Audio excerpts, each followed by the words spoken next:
الحاقة ما الحاقة وما أدراك ما الحاقة كذبت ثمود وعاد بالقارعة فأما ثمود فأهلكوا بالطاغية وأما عاد فأهلكوا بريح صرصر عاتية سخرها عليهم 7 ليال و8 أيام حسوما فترى القوم فيها صرعا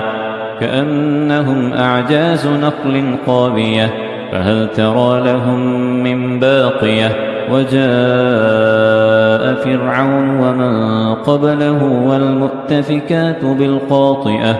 فعصوا رسول ربهم فأخذهم أخذة رابية إنا لما طغى الماء حملناكم في الجارية لنجعلها لكم تذكرة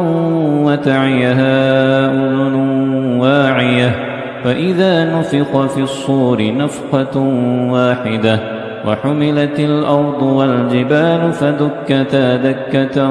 واحدة فيومئذ وقعت الواقعة وانشقت السماء فهي يومئذ واهية والملك على أرجائها ويحمل عرش ربك فوقهم يومئذ 8 يومئذ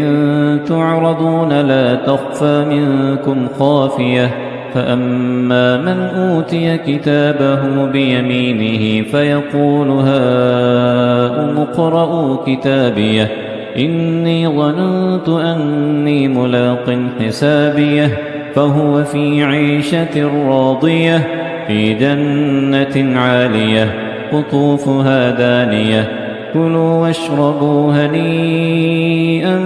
بما أسلفتم في الأيام الخالية وأما من أوتي كتابه بشماله فيقول يا ليتني لم أوت كتابيه ولم أدر ما حسابيه يا ليتها كانت القاضية ما أغنى عني ماليه هلك عني سلطانيه خذوه فغلوه ثم الجحيم صلوه ثم في سلسلة